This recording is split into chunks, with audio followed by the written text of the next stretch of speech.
Cool. So let's go ahead and get rolling. So once again, everyone, my name is Taylor. I'm going to be moderating this webinar. Frisco is going to be the one presenting. It's going to be covering the Esign, the forms, and the library, and it will be made available at the end here. So we're going to, so there I am, implementation manager. We got Frisco Doyle here as well. Some of you may have worked with him before. He runs a lot of our trainings, customer support, all that type of stuff. Great guy. So the agenda for today, we're going to be showing you guys a really cool, slightly hidden tool that Brokerment has called Ghost that's going to make mapping your own forms in the library much better and just easier to use. We're also going to show you how to copy form markups inside of the library. If you don't know what that means, don't worry. We'll be covering it here in a little bit. We're also going to show you how presetting forms for your checklist works. We're going to show you how to attach non-formed to form packages, so things like brochures, pamphlets, other PDFs like that. And then we're also going to be covering at the very end professional service form mapping. And so just as a heads up, all functions being reviewed today are available in all three plans: Simple Start, Standard, and Enterprise. So there's no being priced out of this or anything like that. They're already available to you. We're just showing you how it works.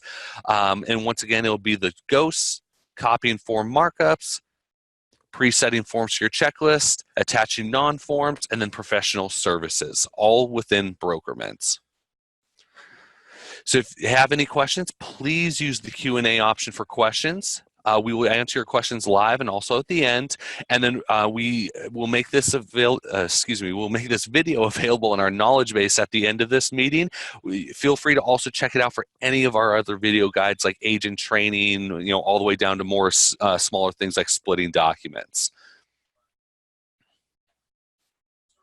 All right, and with that, let's go ahead and have Frisco get started here.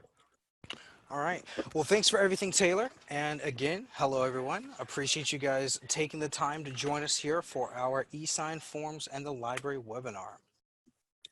So to get started, the very first thing on our agenda, of course, that hidden tool for Ghost. So to get everything set up, we'll go ahead and jump straight into our library. And we've got a little special section already set up for us. Now, to start, we'll kind of go over a lot of the basics here. In order to create an eSign template in your library, you'll of course need to create a folder and upload your necessary documents.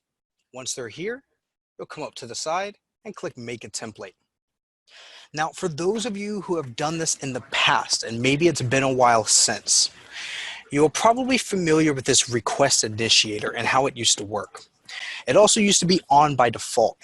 Well, this is a role that used to be very important, but we're slowly starting to phase out of our form mapping process. So we're going to leave it off by default. We'll keep it off. We won't really be using it here for this test today. Now, the first thing we need to do is put in the roles, or the description of the individuals who need to be filling out or signing anything here. I see a comment letting me know my voice is fading, so give me a moment. I'll adjust my mic. Does that sound better? So the voice going up and down, that may happen throughout the webinar. It's actually just part of everyone being in here. A lot of people, a lot of things happen. So moving on though, we'll go ahead and add on this first role. Now, the very first thing to remember about the Ghost as we use this is that it must be lowercase. That is very important for this process, that to keep this name lowercase.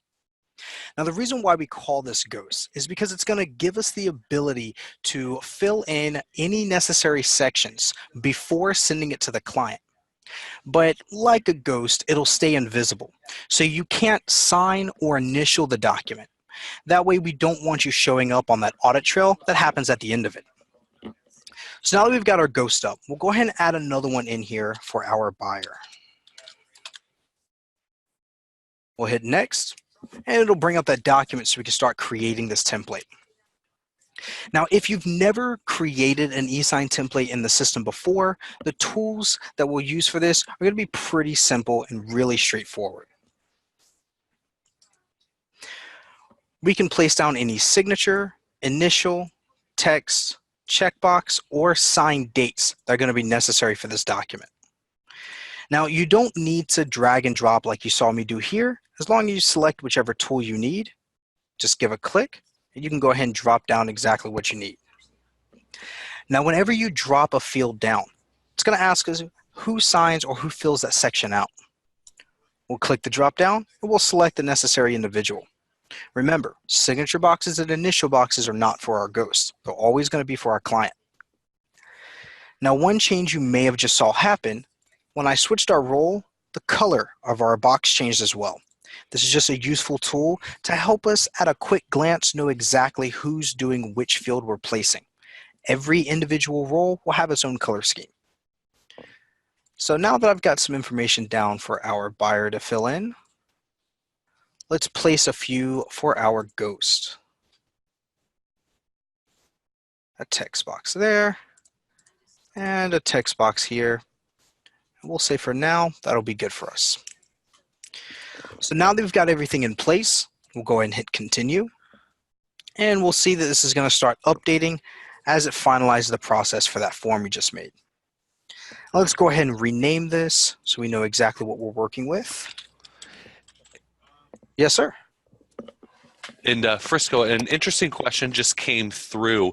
If their agent does need to sign something, obviously it's not going to go to Ghost. How would they do that? So I was going to cover that situation a little bit later, but if your agent does need to sign something, but we still want them to fill out things right then and there, we'll have a few choices for us. When we set this document up, we can do it one of two ways. Instead of using Ghost, we could just completely put the agent in this block instead. That way, when they do go to fill it in, it'll send them the email. They can type in all the information they need to fill out, sign it, and then send it to the client. If you're going to do it that way, I was always put in a signer order. That way, your agent can fill in the necessary information first, or second, whichever the situation calls for. The other option is if we're not so worried about the agent having to fill it in via email like that, we can also add an agent directly here. That way they start the document, fill out anything they need. We can then send it to the client for signature. And then after the client signs it, the agent can sign and or initial whatever's left over. So this is the perfect way to set up a situation like that. And Chiquita just asked, can it be signed out of order, or does it have to have a signer order? So it can be signed out of order. As long as this box is not checked, the e-sign document will be sent to all parties. So the buyer will receive a copy and your agent will receive a copy. If your agent wants to, they can just simply wait until the buyer fills out their things and then they can sign it. So no, signer order is not necessarily required. And just to add something onto that, Chiquita, and most times it's not needed. It's probably more rare that it's used than not being used. Thanks for that, Taylor. Mm-hmm. All right, so let me go ahead and back out here, remove any changes I made. All right, so now that we've got our document renamed to Ghost, let's go take a look to see how this form will actually work. We'll pop into our test transaction here. And let's go ahead and plug it in here. We'll hit Use Forms. We'll hit Select First Form, and you'll get a list of any of the document libraries that you currently have access to. So if you belong to, say, one of our states with state forms like Florida or Georgia, you'll have access to these tabs, as well as a company library tab for your own documents. We'll hit the drop down for the one we just made, and let's do a quick refresh so we get the most accurate information.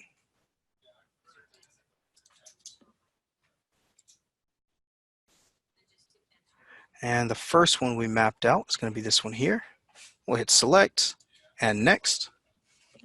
Now we can see we had a role selected for our buyer one. The system's going to look at our transaction, and if it finds a contact with the role of buyer, it's going to go ahead and bring that contact directly onto our form, saving us a little bit of time here. We'll hit next. And now we've got our actual template we just made. If you remember, we placed two text boxes for our ghost. they'll show up in this blue color, allowing us to type in whatever information we actually need.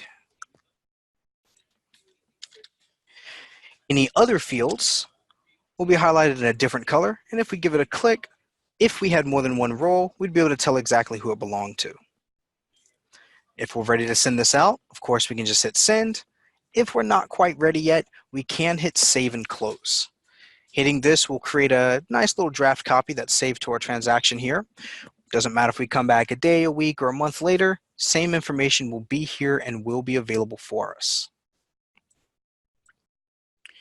All right, so let's go ahead and jump back into our library and hit up our next section. So now that we know how to actually use the ghosts, let's look at a different situation. Let's say for this particular one, we've got one document for our ghosts that's using a buyer signature, like we have set up. Now, in the event we have a document that's really similar to another one we already have made with just minor changes. Let's say, for example, I need the same exact form, except I need a seller to sign it instead. Well, we don't necessarily need to create a brand new document from scratch all over again. Instead, what we came up with this year was the ability to copy your markup or copy your form.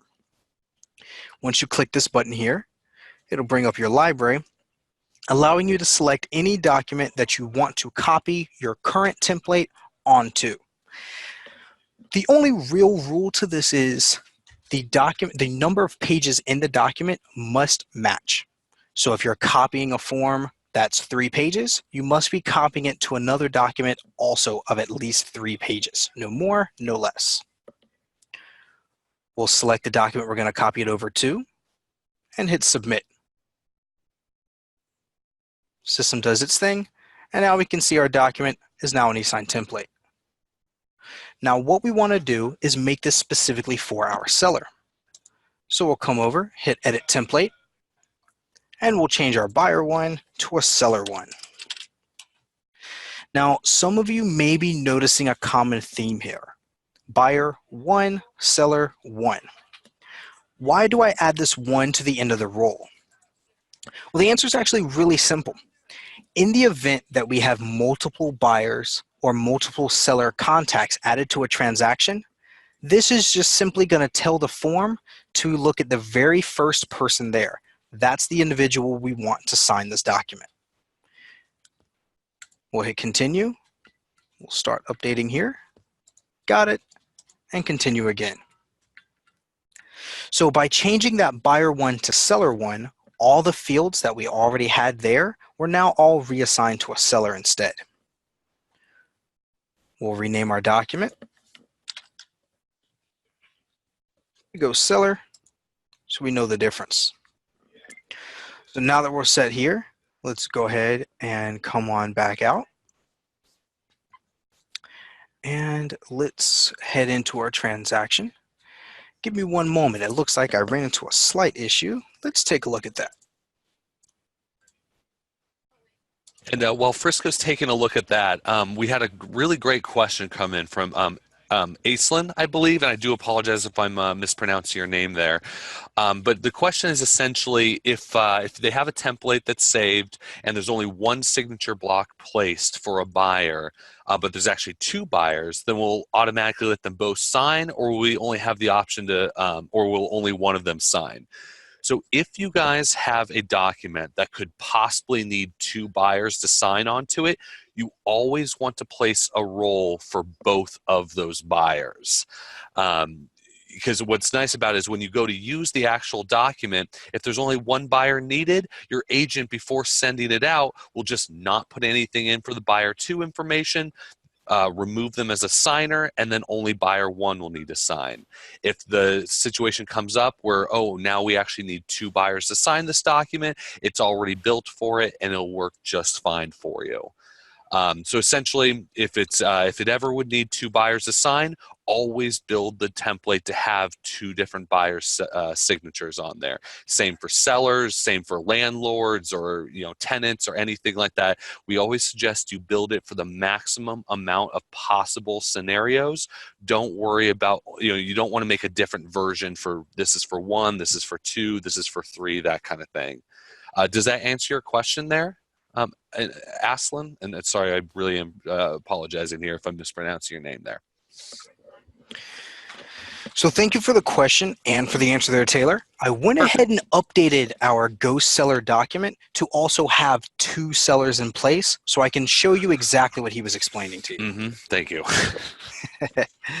So we'll jump back into our transaction. We'll hit use forms again. Go through our same steps, except this time we'll select our ghost seller form. And here are those two sellers. So just like before, if we have two of them on, the transaction will find both of them and bring them up. If we don't actually need the second person to sign, we'll click the X, and we'll have two choices. We can select a different person, or just completely remove that signature and all the applicable fields from the form. We'll just remove them completely here, and we'll hit Next, and nothing has changed. Our form is the exact same. The only difference is we're sending it to a seller instead of a buyer. So copying one form to another really is as simple as just a couple clicks there. So if no one's got any questions on anything else, I'll go ahead and move on here. So let's talk about presetting our forms to our checklist, adding in an extra level of consistency to our process. So once we've mapped out forms in our library, or if we have access to any state forms in one of those libraries, when we come into our checklist, typically we're using requires a document to be attached. In this case, we're going to switch it to be created using forms, and we'll select the necessary documents. So we'll say we're going to be using our ghost buyer here. And let's go ahead and talk about those non-form items as well. Any additional documents that may be in our library that don't necessarily need signatures or fields or anything filled out. Simple pamphlets and brochures. The fastest way to identify them is anything that's turned into a form will actually say the word form. Any blank documents that are in our library won't say anything at all there. We can go ahead and select it and set up a nice little package here. We are able to rearrange those documents, put them in any order we want them, and we'll hit save. We'll save the task itself. So now on any future deals I create, whenever I go to add this checklist on, we've got our task, and instead of saying upload, we've replaced it with a use forms button. When we give this one a click, we can see we've pre-decided exactly what documents we want to use. So for admins, this helps make sure that all of our agents are using the exact same document the exact same way every time. For agents, this helps you in the sense that you no longer have to go chasing down the document every time you go to use that task. It's already there and ready for you. We'll hit next. Same as before. Nothing has changed with the rest of our eSign process.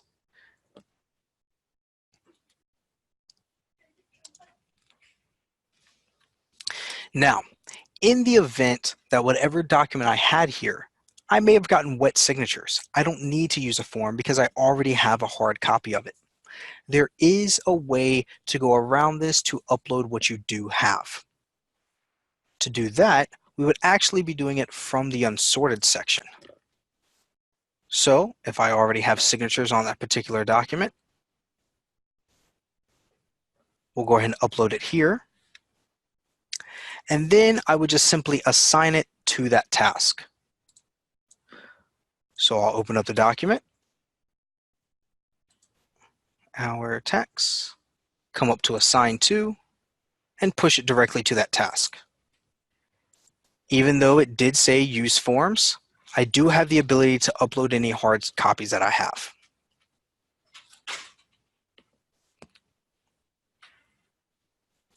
So, any questions on anything that we've covered at all today?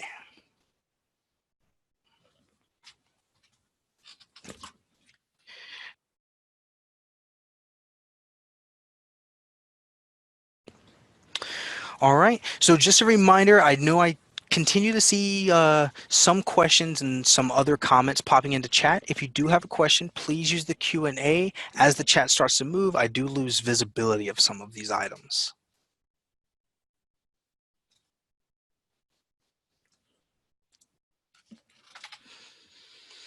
All right. So that actually covers all of the initial topics that we had on it today. Nicole, I did see your question just come into the Q&A, and I believe Taylor just sent you a response into the chat as well. So for everyone else that does see the question that came in, is zip forms a possible integration? As of now, we do not have a zip forms integration. We are currently working on getting as many state forms as possible, and we do have a DocuSign integration. Mike Rice asks, you show the forms for Georgia. Will our board forms be loaded, or do we need to load those into the system? So individual boards, those MLS forms, those are going to be a different process. Georgia, in this case, is the Georgia Association of Realtors, or GAR forms. For your specific questions on exactly which board and which forms, I would suggest to go ahead and reach out to your direct account representative and have that conversation with them. They'll be able to give you a much more detailed explanation and process for how to get that happening. But if you are just referring to the Georgia Association of Realtor forms, all you have to do is shoot a message to your support rep and we can have those turned on for you, Mike. So Sandra asks, on a pay at close document that I need my broker to sign, it won't upload until they approve all other documents. So Sandra, if you could maybe be a little bit more specific with what the exact question is there. And people, if you do have any, other questions, please feel free to utilize the Q&A button. So I did see another question come into the chat. Can you use the same email for two different signers? Great question. So I have heard this one before, that other systems have an issue with this. Ours does not. If you have a buyer and a seller, we'll say it's a husband and wife pair, and they happen to share an email address, you can have two different contacts, both using the exact same email, and still send them an e-sign document. What will happen is that document will be sent to that email twice, once for each signer.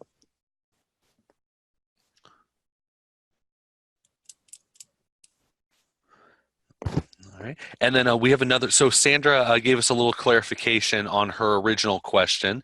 How do I get my broker to sign in Brokerment? And I believe the answer to that would be, sending the document to them for e-signature.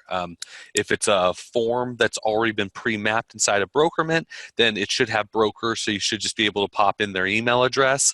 If it's a PDF that you uploaded into Brokerment that you need your broker to sign, you would just click on the PDF within a transaction, hit e-sign, and then send it off to them for signature.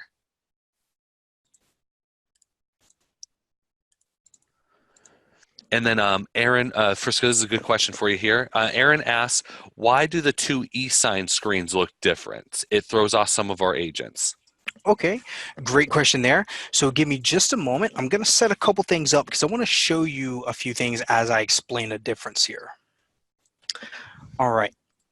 So for those that didn't quite understand what the question is referring to exactly, the big thing is, whenever we're filling out eSign, we may see two different versions of it. One will look like this, our tools here, our actual form, while the other one looks like this. Now, this here, what you're seeing, is HelloSign's version of an eSign creator. They're a template creator. This here is Brokerment's version of setting this up. As we started rolling out our eSign 2.0, we're slowly taking over more and more aspects of the process from HelloSign.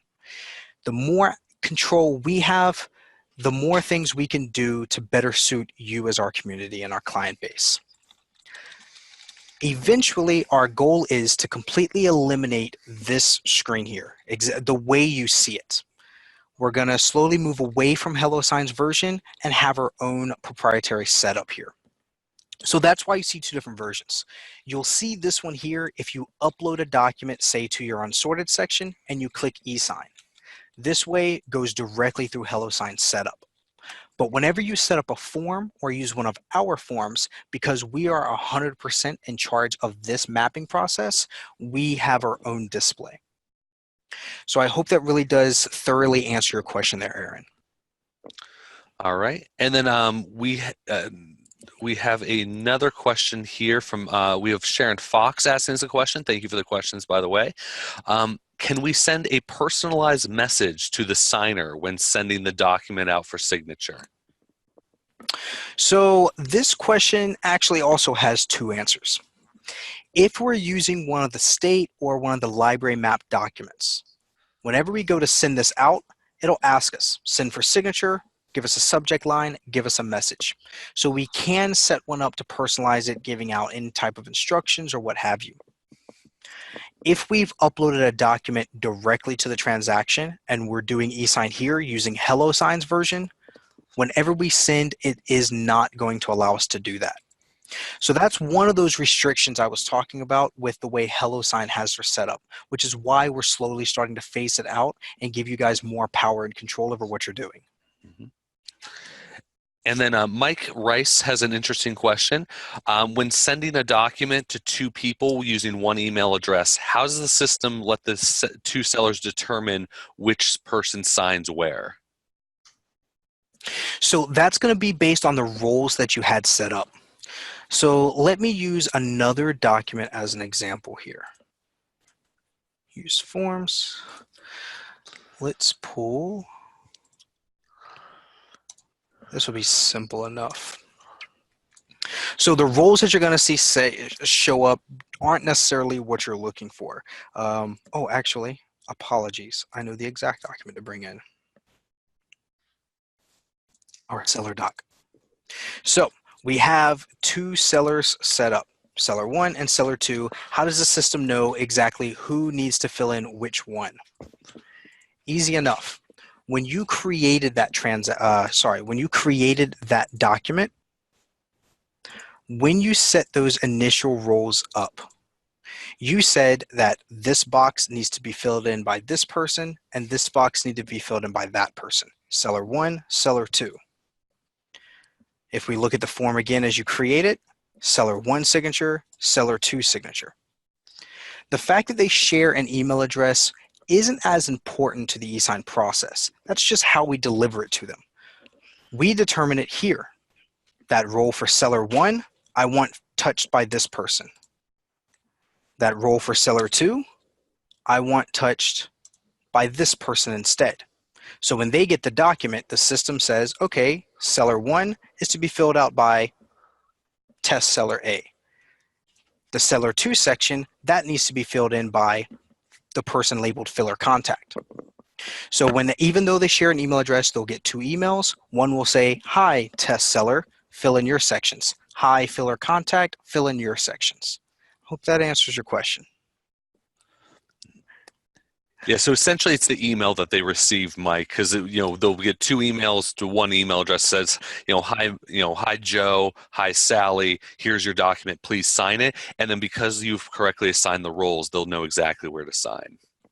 It'll actually only let them sign in one spot.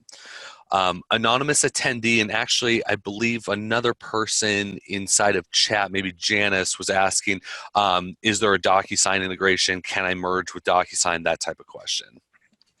So I can give you the basic premise behind the DocuSign integration. Real simple. If you go into your documents, unsorted, when you click Add Document, you can select Pull from DocuSign, and then just simply log in. Once you log into DocuSign, whenever you go to actually use that document, you're going to see something that looks very similar to the way we do forms, in the sense that you'll have different folders that you can expand down and pull that document. An Now, important distinction. Oh, sorry for no, stepping. go ahead. But an important distinction to make is our DocuSign integration does not use DocuSign for eSign. The way it works is you complete the document inside of DocuSign, and then you can pull completed documents into Brokerment. Now, another thing I would suggest to really see a little bit more about it, the bottom of your screen, you can open up the Need Help and come into our video guide section, and then simply type in DocuSign.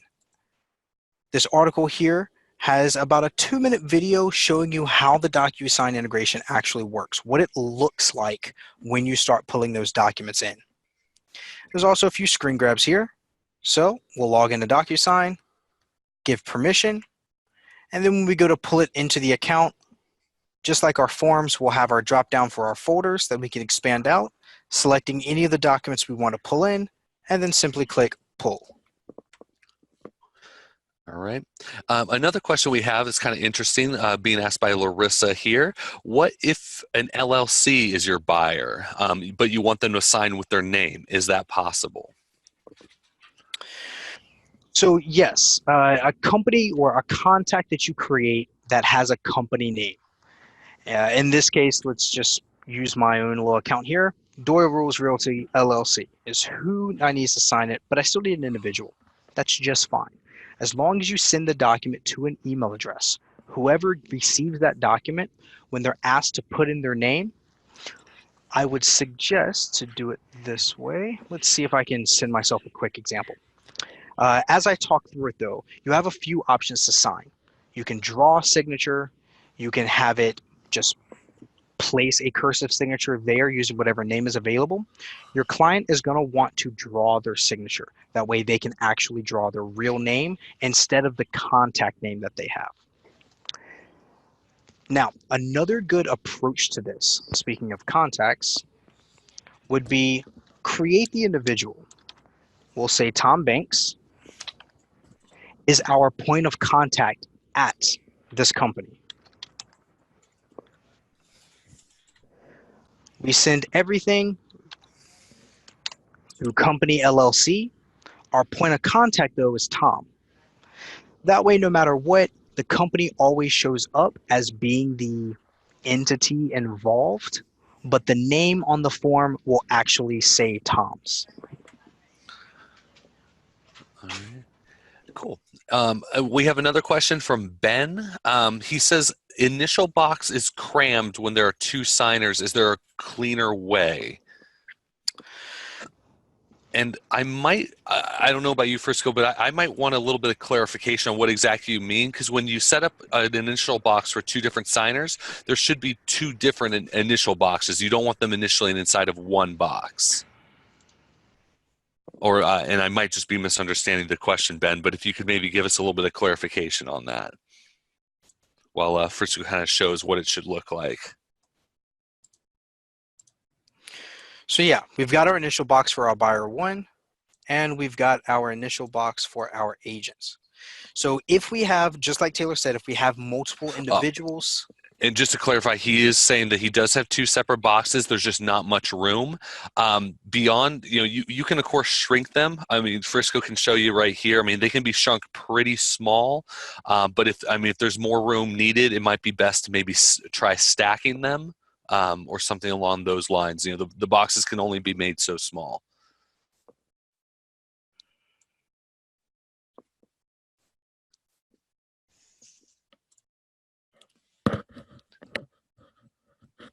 And then Ben is saying full name show. I'm not exactly sure what that part means, Ben.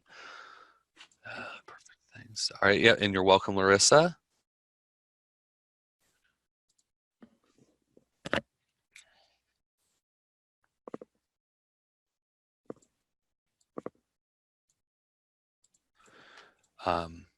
Yeah, I mean, the full names, when you make an initial box, it's going to show like their name on there, but when they go to check it, it'll tell them it's an initial box, place in your initials, and they can just do their 2 or 3 letters, whatever it is that they use for their initials.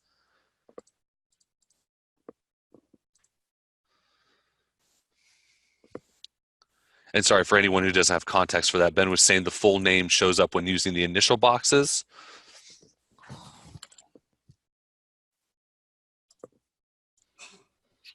So I'm going to run that test real quick. So I actually just sent myself an e-sign document so we can bring that up.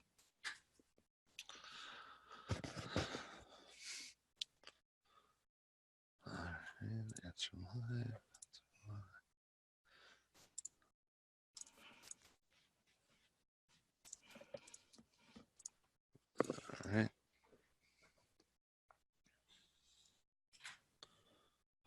All right. And does anyone have any other questions here?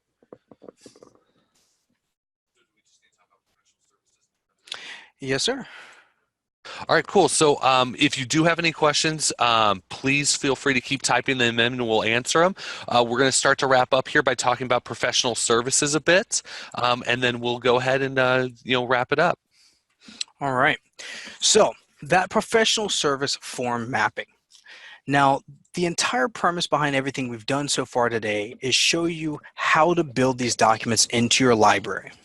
Now, in the event that you have a lot of forms or complicated forms, or you simply don't want to spend the time to do it, we can map the forms for you the same way that we map any of the state forms.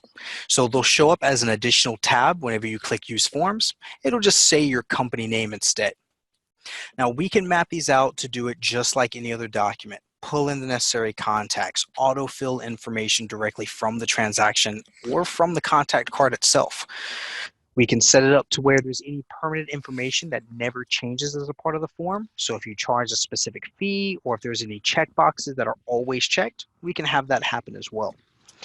The process is really simple. The only thing you really need to do is reach out to your account rep and let them know you have a couple forms that you'd like for us to work on them.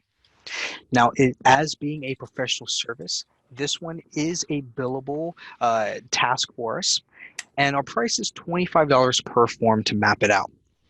We'll map the form out, we'll give it to you, and once you receive it, go ahead and play with it, test it out, make sure it does exactly what you need it to do, and it's set up the way you need it to be set up. Within that first month after getting it, if you do need any changes to it, just let us know. We'll make any changes at all that need to go through. And then we'll give it right back to you and go through the process again. Hey, how does it look? Is it good? Great, awesome, it's yours to keep.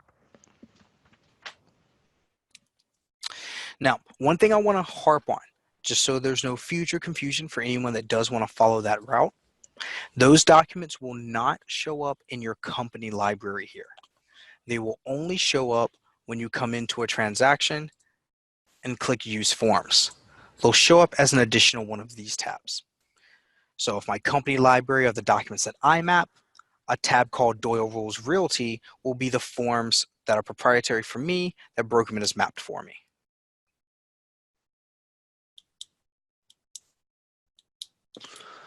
All right, and we're going to go ahead and leave this open for a few more minutes in case anyone has any other questions. Oh, actually, and Chiquita just asked one. So if you do have any, please feel free to type them in, and then we're going to begin to wrap up here.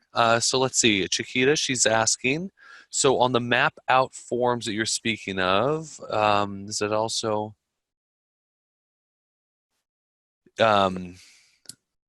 Oh, can you place special tips and special verbiage to always be on each form?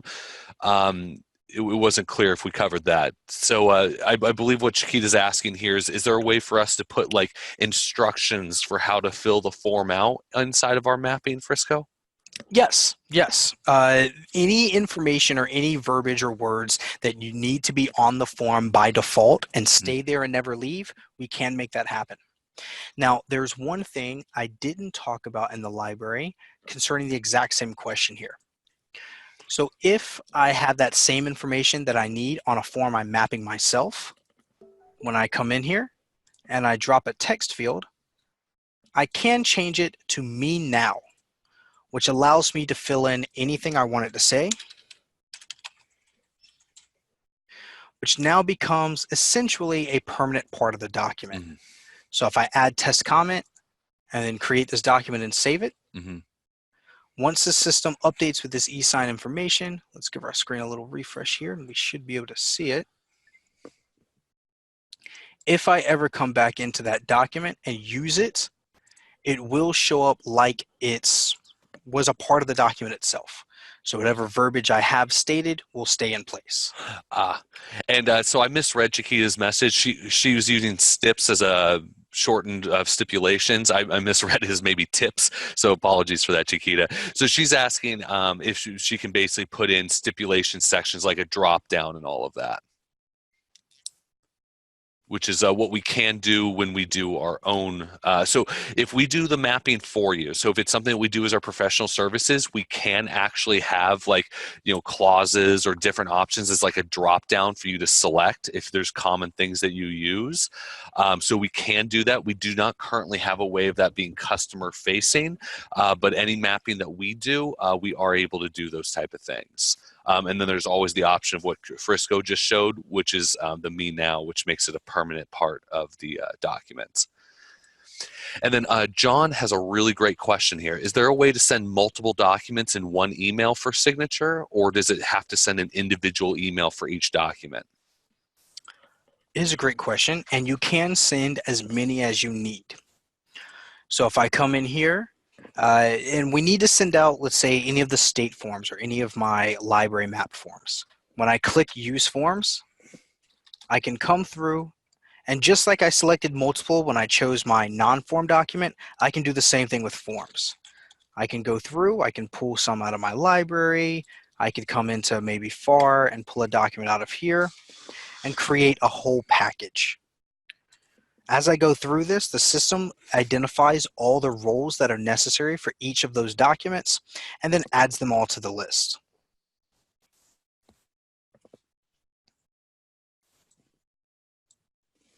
So no matter how many I needed, it'll go through and pull all the necessary documents.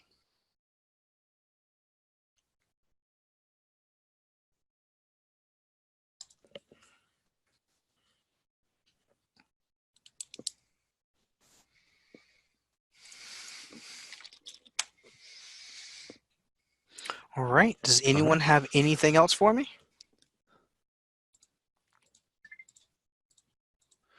So John is just kind of a best practices question and asks, so is it best to start with documents than working from the checklist?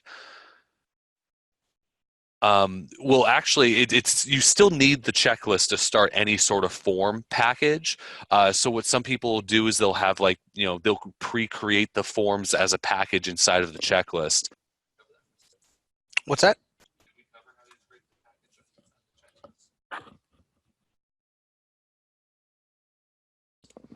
Yeah, so you still have to actually start from a checklist there, John. It's just when you click use forms, you'd want to send out, as many as you like.